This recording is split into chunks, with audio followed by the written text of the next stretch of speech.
Bonjour, bonjour, bonjour tout le monde. Bienvenue chez Dimension Humaine. Je m'appelle Katia Matucci, je suis thérapeute en relation d'aide et accompagnatrice multidimensionnelle. Ce que ça veut dire, c'est que je t'accompagne intuitivement à travers différents services pour mieux te connecter à toi, mieux te comprendre, avoir un meilleur alignement avec qui tu es réellement. Ça veut dire donc plus d'efficacité dans ta gestion d'énergie, ta gestion de comportement, d'émotions, surtout plus de confiance en tes capacités de gérer, peu importe le contexte. Donc, on est de retour dans des petites capsules vidéo. Aujourd'hui, je reçois quelqu'un de très particulier. Je suis vraiment, vraiment, vraiment excitée de l'avoir avec moi aujourd'hui. Alors, je vous présente en grande pompe Émilie Vien, ou la créatrice de La Planificatrice, si vous la connaissez déjà et la suivez déjà. Bonjour, Émilie. Bonjour Katia! Ça va bien? Comment ça... Oui, ça va et toi? Oui, ça va super bien. Je suis vraiment contente d'avoir ce moment-là avec toi aujourd'hui. Hey, écoute, tout le plaisir est pour moi. Là, ça, quand même, on essaie de ficeler nos Ouais, hein? agendas pour être capable de se parler. Donc, je suis vraiment très, très comblée d'être ici avec toi aujourd'hui. Yay, je suis tellement contente qu'on puisse avoir finalement ce moment-là. Oui! Écoute, moi, ça fait un bon bout de temps que je te suis. Je connais déjà ce que tu fais, mais si tu veux bien peut-être nous parler un peu de ton parcours, de comment t'en es venue à créer la planificatrice. Oui, excellent, parfait. Donc, en fait, moi, je suis, c'est ça, la fondatrice de la planificatrice. Et qu'est-ce que je fais au day-to-day, là, concrètement? En fait, moi, je suis une experte en planification, gestion du temps et saine productivité. Donc, ce que je fais, c'est que j'aide les gens qui ont un horaire ultra chargé à trouver du temps pour ce qui compte vraiment. Parce que oui, nous avons plus de temps que nous le pensons, bien que ça peut sembler être un non-sens pour tout le monde. Parce qu'on est vraiment dans une société qui se répète jour après jour. J'ai pas le temps, je manque de temps, j'ai trop Ouais. de choses à faire. Et puis, ben, mon rôle, c'est ça, c'est d'un peu aider les gens à prendre du recul pour vraiment leur faire réaliser qu'au final, on a plus de temps qu'on le pense et je leur partage des outils, des stratégies, il y a des produits et des services aussi, mais bref, j'accompagne vraiment les gens dans ce cheminement-là. Et ben, en fait, pour mon parcours, je dirais que je vais essayer d'y aller avec la version courte parce que ça peut être assez long des fois quand je me lance là-dedans. Tu m'arrêteras si jamais je prends trop de temps, mais en fait, mon parcours, moi j'ai un bac en études internationales et langue moderne, profil communication, un super de beau bac, mais qui en fait est très très large, ce qui fait qu'on sort de ce bac-là en n'ayant pas un titre professionnel Ouais. nécessairement. Ce qui fait que ça m'a amené ensuite à aller faire un cours en gestion d'événements et de congrès. Et là, j'ai vraiment trouvé mon X à l'époque. Donc, j'ai fait ce cours-là au Collège Mérisy à Québec. Moi, je demeure dans la région de Québec. Et de fil en aiguille, tout ceci m'a amené à avoir un début de carrière d'une dizaine d'années en gestion d'événements. Donc, j'ai travaillé, moi, au début, j'ai fait une année en hôtellerie comme gérante d'événements et ensuite, je remplaçais un congé de maternité. Et lorsque mon contrat a pris fin, j'ai fait la suite de ma carrière pendant une durée d'à peu près 9 ans dans une agence privée comme meeting planner, là, dans le terme, là, dans le jargon événementiel, j'organisais des réunions et je m'occupais d'absolument tout de A à Z. Donc, OK. je gérais, dans le fond, moi, j'étais dans une division médicale et pharmaceutique, ce qui fait que je travaillais OK. vraiment avec des compagnies médicales et pharmaceutiques et je faisais vraiment de tout, là, de A à Z. Donc, je créais le budget de l'événement, mais je bookais aussi les billets d'avion, les chambres d'hôtel, la nourriture, j'organisais toutes les Ah mon Dieu, activités et je ouais, faisais hein? le wrap-up aussi à la fin, là. Donc, vu que c'est une petite agence privée, c'était l'avantage, c'était que, dans le fond, je touchais à absolument tout, là, versus les grosses boîtes qui, d'habitude, il y a différents départements. Donc, Ouais. ce fut très formateur comme Ouais. expérience et je me suis vraiment épanouie dans ce milieu professionnel-là parce que la planification, l'organisation, pour moi, ça a toujours été une passion. Mais en fait, l'industrie d'organisation d'événements, c'est un domaine qui est très, très exigeant, qui est très stressant.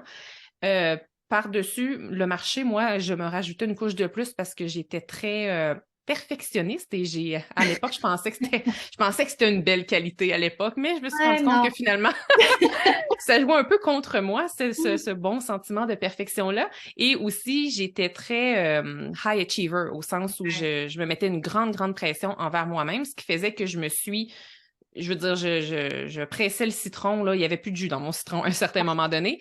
Ouais. Et l'emploi que j'aimais au début, à la fin, ben, ça m'épuisait vraiment. Et ceci m'a amené à faire littéralement un gros épuisement professionnel.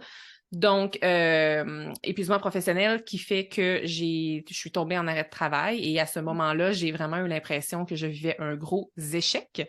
J'ai vraiment eu l'impression que j'étais faible, que je m'éteignais. Puis là, c'est super comme dans la noirceur qu'est-ce que je dis, mais en même temps, avec le recul que je suis capable de prendre aujourd'hui, ça va bientôt faire 5 ans cet arrêt-là.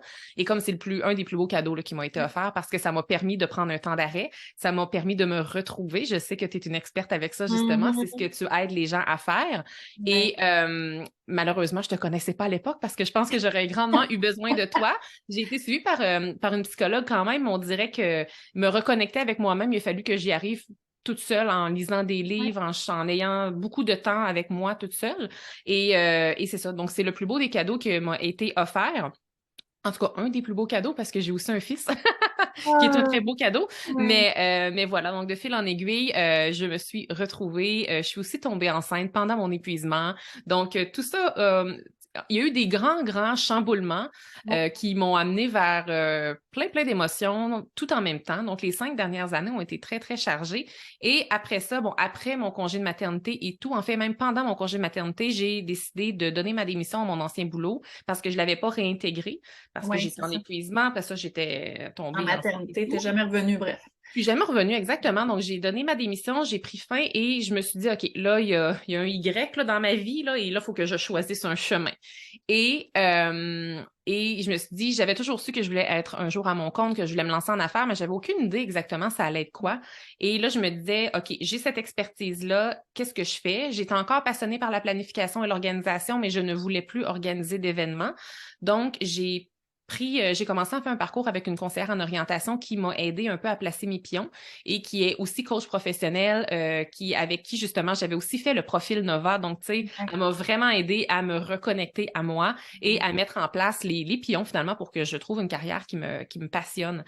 Et bon, de fil en aiguille, je vais essayer d'aller avec l'histoire courte justement, mais tout ça a fini que j'ai finalement un jour lancé un blog. Là, on est en janvier 2020, avant la pandémie. Je lance un blog pour me reconnecter avec ma passion de l'écriture et ce blog-là, je l'appelle sur un coup de tête la planificatrice. Bien que je m'attendais pas à ce que ça devienne nécessairement mon entreprise, je l'ai gérée dès le début comme une entreprise. Et bon, après ça, il a fallu à un certain moment, l'idée entrepreneuriale que j'avais au début, ça fonctionnait pas. On avait des factures à payer. J'ai commencé à me chercher du boulot et là, pouf, il y a une pandémie mondiale qui éclate. Donc, les possibilités d'emploi ont été réduites à zéro. Absolument, c'est ça. Donc, j'ai été en recherche d'emploi une semaine là, avant la pandémie, ce qui fait que la pandémie a fait que tout a shutté down. Et donc, je me suis dit, ben, je me concentre sur mon blog qui finalement a quand même une certaine audience. Je veux dire, moi, au début, je me disais, s'il y a 30 personnes qui m'écoutent, pas qui m'écoutent, mais qui me lisent, puis que c'est mes parents puis ma famille, ben ça va être le fun. Mais finalement, il y avait quand même un petit peu plus de gens qui avaient de l'intérêt, notamment sur quand je parlais de planification puis de gestion de temps. Parce qu'au début, là, je partageais des recettes, des conseils maquillage, un petit peu de tout ce que j'aimais, mais je me rendais compte que j'avais vraiment de la demande pour ce qui était planification et gestion de temps. Donc, je me suis nichée là-dedans parce que ça nourrissait un peu ma passion que j'avais pour la planification et l'organisation. Et j'ai finalement monté un plan d'affaires, je me suis défini un modèle d'affaires qui fait que ce petit blog-là s'est transformé en entreprise et que j'ai commencé un an plus tard à générer des revenus. Et aujourd'hui, c'est ça. En fait, j'ai jamais réintégré le travail. Je veux dire, la pandémie a le dos large. Puis oui, c'est vraiment très dramatique ce qui est arrivé, mais moi, j'aime toujours ça, voir les choses. Moi, je vois toujours le verre à moitié plein. Je vois toujours le positif des choses. Et pour moi, ça a été très bénéfique parce que ça m'a permis de réaliser un de mes rêves qui est de bâtir mon entreprise et de vivre aussi de ma passion. Fait que c'est comme ça que la planificatrice est née. Tu sais, j'aime ça ce que tu apportes parce que oui, des grandes périodes de changement comme ça, c'est pas que générateur de négatif. Non, tellement pas. Toujours l'opportunité d'évoluer à travers tout ça. Puis c'est comme ça, tu l'apportes aussi quand tu parles de ton... Mon Dieu, je m'en fais jamais mots. Quand tu l'apportes aussi au niveau de ton épuisement professionnel, tu sais, souvent les gens voient ça comme une façon négative. Puis oui, au début, souvent, on se voit comme étant faible. Mon Dieu, je suis pas capable de gérer, j'ai échoué, ça n'a pas marché. Alors que c'est tout simplement... Moi, j'ai l'impression des fois que c'est des signes de la vie qui font comme là, stop, pause. Tellement. On arrête tout, là. Là, on prend le temps de se regarder comme il faut puis de voir comment ça se fait qu'on est désaligné de même, tu sais. Parce que c'est ça, j'étais juste il y avait des choses derrière ça, mais reste que, si on résume ça en une phrase, là, c'était un désalignement. Là, j'avais perdu mon équilibre, je m'étais Ouais. perdue, j'étais désalignée de mes valeurs. Ça, on évolue, là, des fois, j'essayais de reproduire un pattern de la fille que j'étais il y a 10 ans, mais j'ai évolué, j'ai changé, mes valeurs ont changé, ce qui fait que j'avais besoin d'être réalignée. Voilà, c'est Ouais, vraiment le bon c'est mot, là comme tu aussi as dit. important. Puis je trouve ça le fun, tu sais, quand tu parles aussi, on dit tout le temps, on manque de temps, on manque de temps. J'ai regardé, ça se vend pas chez Costco, guys. OK? Il n'y a pas de forfait de temps additionnel, ça n'existe pas. OK? Oh, on aimerait Fait que, ça, hein? oui, effectivement, tu sais, d'optimiser puis d'avoir une saine gestion de notre temps, ça, c'est ce qui est Oui, c'est une, je veux dire, je dis toujours, c'est une des ressources les plus précieuses, si ce n'est important. pas la plus précieuse, tu sais. Ouais, On parle souvent de l'argent comme étant une ressource, mais je veux dire, il y a ouais. la santé qui est capitale, mais il y a le temps, puis ça se renouvelle pas, là. Mais non, puis ça passe, puis c'est éphémère, puis Ouais. tu l'as vu, tu le vois plus. Puis c'est l'égalité pour tout le monde aussi, là. Tu sais, peu Oui, importe notre provenance, peu importe notre niveau social, nous avons tous et toutes oui, 24 heures dans une journée, oui, 168 heures dans une semaine, puis oui, 365 jours par année, là. Mm. oui. Ouais. Puis qu'est-ce qui te passionne le plus dans ce que tu fais là, dans le day-to-day, mettons? OK, dans le day-to-day, moi, ce qui me passionne le plus, c'est tout ce qui est création. Donc, Mm. un autre de mes titres plus larges, c'est créatrice de contenu. Mhm. Moi, créer, c'est vraiment ce qui me nourrit. Et ce qui est très drôle, quand on parlait de désalignement avec Ouais. mon ancien emploi et mon épuisement professionnel, je me rendais compte que j'ai toujours été très créative. Tu sais, étant jeune, j'étais beaucoup dans la créativité. Et lorsque j'ai intégré le milieu professionnel, c'est comme si je m'étais enlevé le droit de créer ou j'ai intégré un Mhm. moule qui offrait peu de créativité, je ne le sais Ouais. pas, peut-être un peu des deux, mais j'avais complètement mis de côté tout l'aspect créatif qui me nourrissait beaucoup avant. Et donc, de reconnecter avec la créativité, pour moi, ça allume vraiment mes lumières, là. Donc, créer des choses, j'aime beaucoup ça. Et c'est une des choses qui me passionne le plus. Mais également, je veux dire, quand j'ai des clients, j'aime tellement je suis une fille qui aime ça raconter des histoires et j'aime ça beaucoup me faire raconter des histoires et je pense qu'à Ouais. travers mes clients, même si c'est pas ça le but, là, ils le font pas avec cette intention-là, chaque personne a son histoire, chaque personne a son expérience, puis je trouve ça tellement riche d'échanger avec les gens. Donc, Ouais.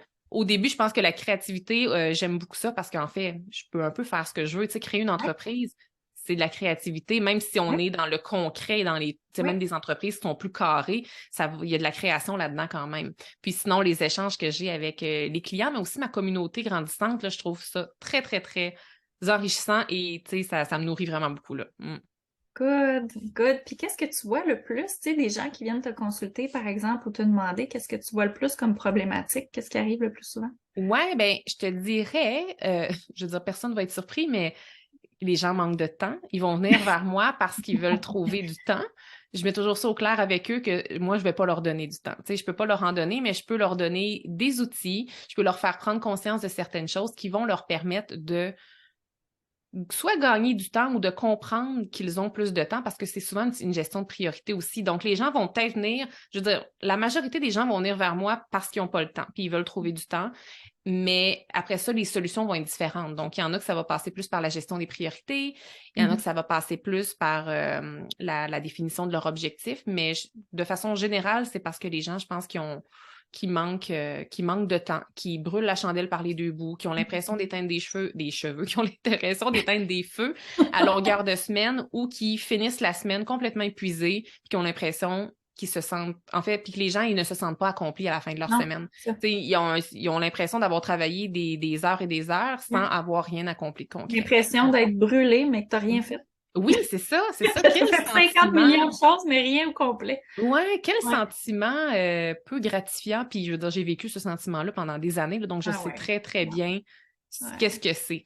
Et si aujourd'hui je suis capable d'être posée, réfléchie, puis de mettre les pions aux bons endroits avec conscience, ben je pense que je suis capable de le faire parce que j'ai Ouais. vécu mes anciens patterns. Mm. Oui, l'opposé. C'est Exactement, ça a exactement. été là, fait que tu sais. Oui, Ouais. exactement. Oui, oui, je sais. Mm.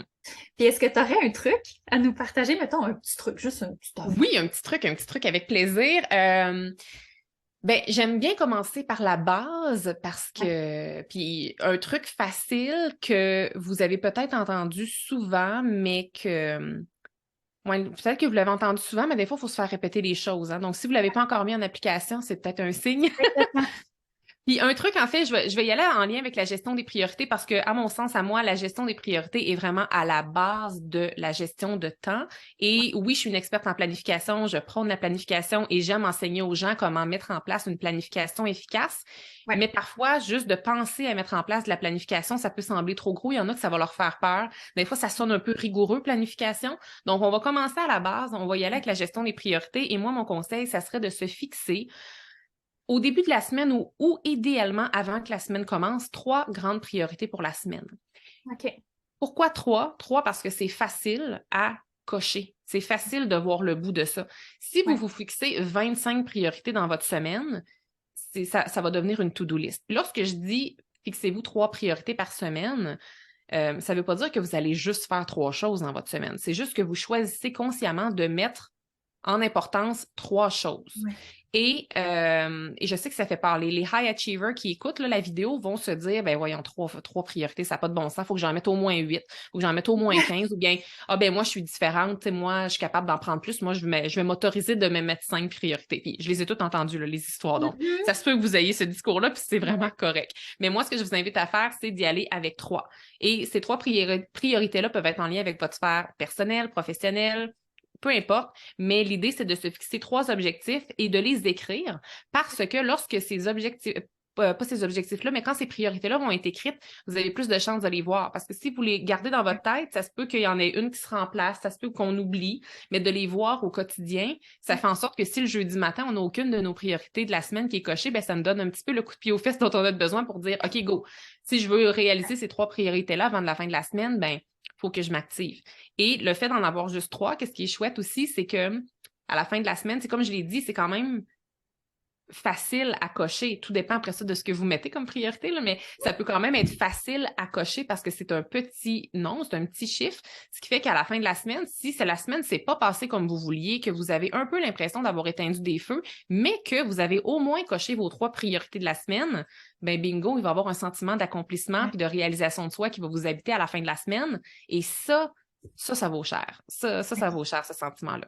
Oui, puis j'aime ça ce que tu apportes aussi de dire que ça n'a pas nécessairement besoin d'être que dans la sphère professionnelle, que dans le Non! sphère. Ça peut être, tu sais, au niveau de la famille, de la vie sociale, de la santé, de... Tellement, parce que ça va aller jouer au niveau de notre santé mentale aussi. Puis un exemple que j'aime beaucoup donner, si tu me permets, c'est, je me rappelle une fois, j'étais vraiment occupée, j'étais en pré-lancement d'une formation, j'étais dans le jus, comme on le dit en bon québécois, et j'avais un lunch de prévu avec une de mes amies un midi, puis comme mon amie, elle aurait compris là, si j'avais dit hey, excuse-moi, on va remettre à plus tard parce que là, ça rentre pas.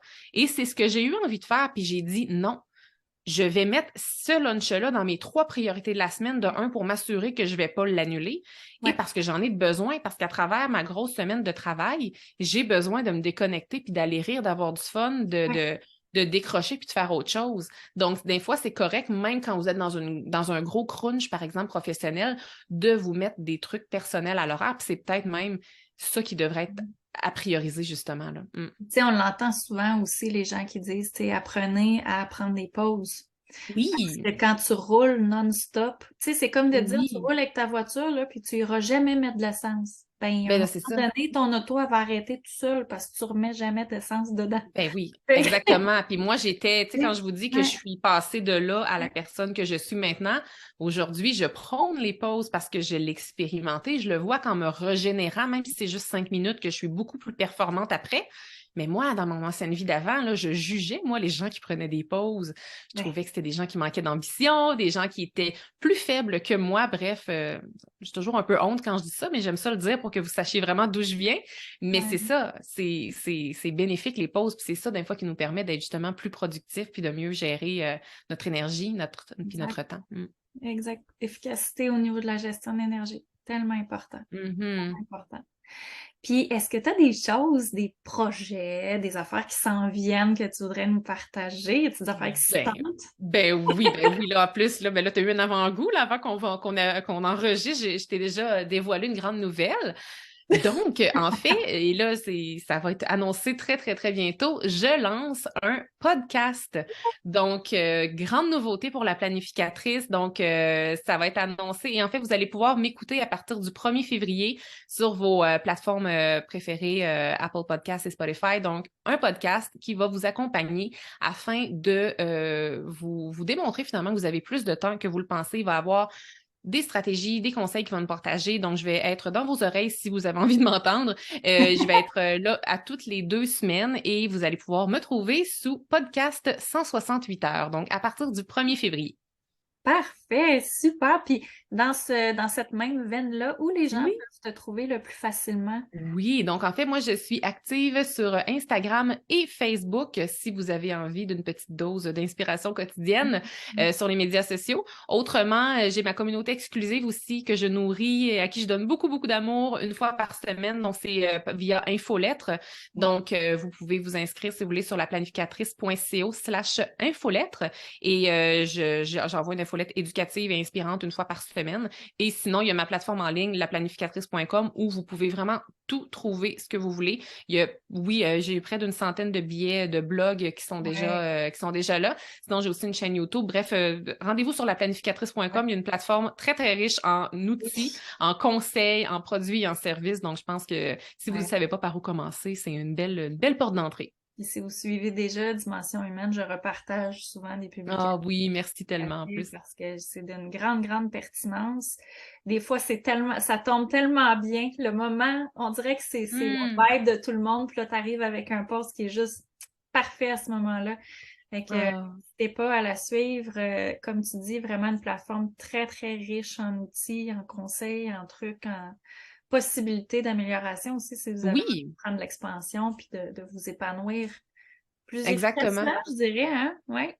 Puis tu sais, si je donne autant de conseils, autant d'outils, autant de possibilités, comme tu le dis, c'est pas parce que je veux que je m'attends pas à ce que les gens les mettent tout en place. C'est juste de prendre qu'est-ce qui leur parle. Parce que si un conseil qui fonctionne pour moi, ça veut pas dire que ça va fonctionner pour toi, Katia, mais dans le gros bagage que j'offre, ben c'est certain qu'il y a des outils qui font résonner avec toi. Absolument. Ouais. Absolument. Ben écoute, c'est pas mal ce qui conclut notre belle rencontre aujourd'hui. Je suis vraiment, vraiment contente de pouvoir avoir eu ce moment avec toi. Mon Dieu, ma phrase faisait aucun sens d'avoir eu. Mais on a tout compris ce que tu voulais dire. Les mots étaient là, mais pas dans le bol. Jouer au Scrabble, ça va correct. Et donc, merci beaucoup d'avoir pris le temps, d'avoir pris ce moment-là. J'apprécie. Ben merci à toi de m'avoir donné l'occasion de venir partager à ta belle communauté. Grand, grand plaisir. Et donc, à tout le monde qui nous écoutez, je vous souhaite une belle journée, belle soirée, bel après-midi, peu importe quand vous nous écoutez. N'hésitez pas à nous suivre. Je vais mettre tous les contacts de Émilie, la planificatrice, en dessous de la vidéo. Si vous avez des questions, n'hésitez pas. Ça va nous faire plaisir d'y répondre. Et donc, ayez du plaisir. Cherchez pas chez Costco. Il n'y a pas de combo de temps additionnel. On va s'améliorer là-dessus en 2023, je pense. Du fun dans ce que vous faites. Merci beaucoup tout le monde!